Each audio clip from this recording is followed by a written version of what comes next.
So we will get that. We will get that. And has Melanie C got a question? I do. I would like to know what's going on with Dot and this baby, Sharon. Yeah, so would I. Good question. Don't worry, the baby will be going soon. My insiders tell me it's not a long term, so we're not going to see it grow up. It's going. There's your answer. Thank you, Sharon. Very good. And tomorrow is our Emmerdale special.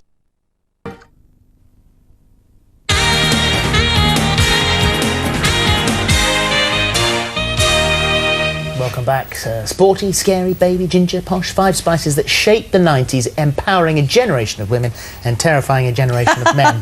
Rubbish. Well, do you know, it's been 11 years since we first met the Spices and 7 since they split. And today, although each is making waves in their own way, only one is still turning out the hits. She's on a 4th solo album and with 11 UK #1s. Now, this is, I didn't know whether you knew this, the 3rd most successful British songwriter ever, Melanie C. Did you know this? That because you've co-written 9 songs with the Spice Girls and 2 solo, then that puts you second only to Lennon and McCartney. I know. I mean, that's fantastic. It's quite spectacular, isn't it? But, you know, you have to remember that the Spice Girls was such a one-off.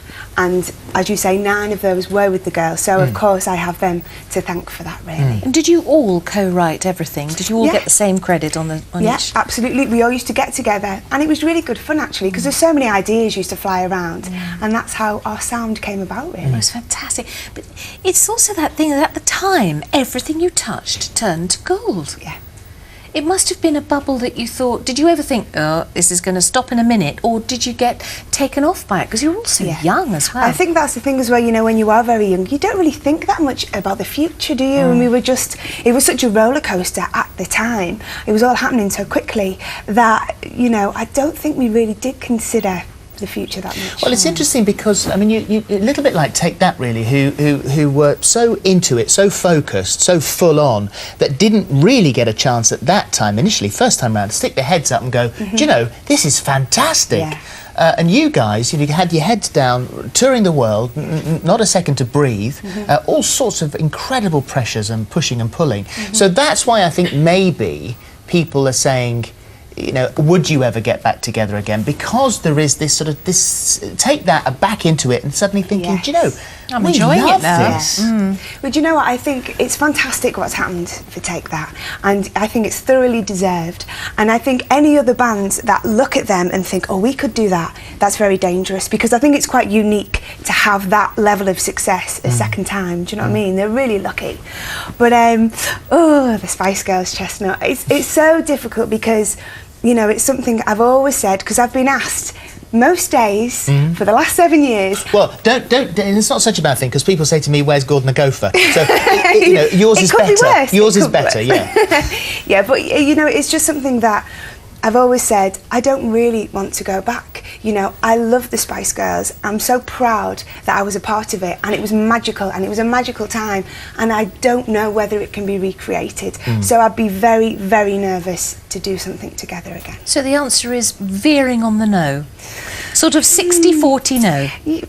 I think that's quite good. Is that good? But it's so hard, because also, you know, if the other 4 girls said, we're going to do it, you up for it, and they were going to go ahead and do it, I'd hate to be the person that stopped it being the complete set. Well, also, you see, now you're older, you have much more experience of what's going on, more control over what you're doing. And the 5 of you would come at it with completely different brains and say, right, it's our gig, our control.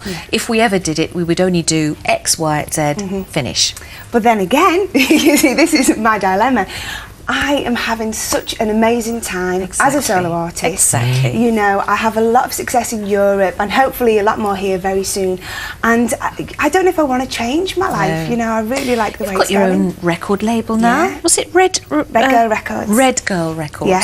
Because? Of Liverpool Football Club. Naturally. Who are going to win the Champions League this year.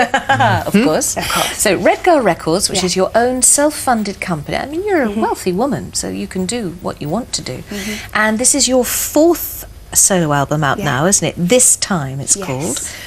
Is that out right now? Yeah, it's out right now. Yeah. And my new single, Carolina, is from that. I released a song called I Want Candy, which was for a movie that was a month or two ago. Yes. And that really was a bit of fun. It didn't really represent the album properly, but this song is a lot more, you know, what the album's like. Is this the second one where the theme has been homelessness? Second Yeah, song that second you've song written? actually. On my first album, Northern Star, I wrote a song called If That Were Me. And that was inspired by homelessness, and it's something that even as a child it's always really bothered me, and it's been great, you know, when you get into a position, you know, when you are a celebrity and you can do things for certain causes. It's one, you know, it's a charity that I do try to help. We, you know, work with Shelter and a great arts and homeless charity called Can Do.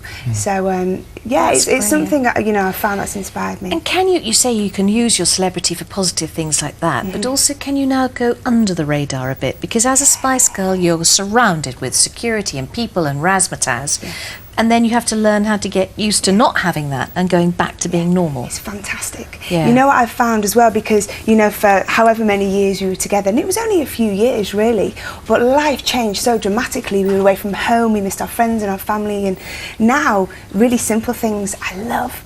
You know, I love, like, because I've got a place in Wales with my boyfriend, and we go down there and we'll go for walks and we go to the pub, and, you know, I just like, even just staying at home and watching the telly, you just appreciate those things so much more when you've not had them for a little while. Well, also, internally, externally, you're a healthier person, aren't you, now, than 100% at the end of all that?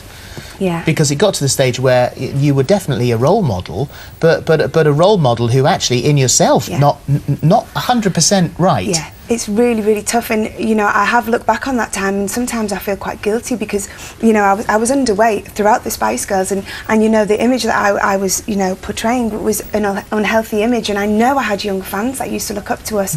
So that's why I've always been very open and honest, and tried to talk about, you know, my problems, and just tried to avoid anybody falling into the traps that I did. There was the eating disorders and all those things. Because the pressure's there, and when you look at the new young people coming through, I think it's harder now. It's harder now than then, because this celebrity has just gone bananas, hasn't it? In the last 10 years, it's gone crazy. All the magazines and the pictures and the whole size zero thing, and it's just... And it's not all it's cracked up to be. It's out of control. It's a miserable existence. Trying to be skinny and not eating properly, you have no social life, and that, you know, the health risks.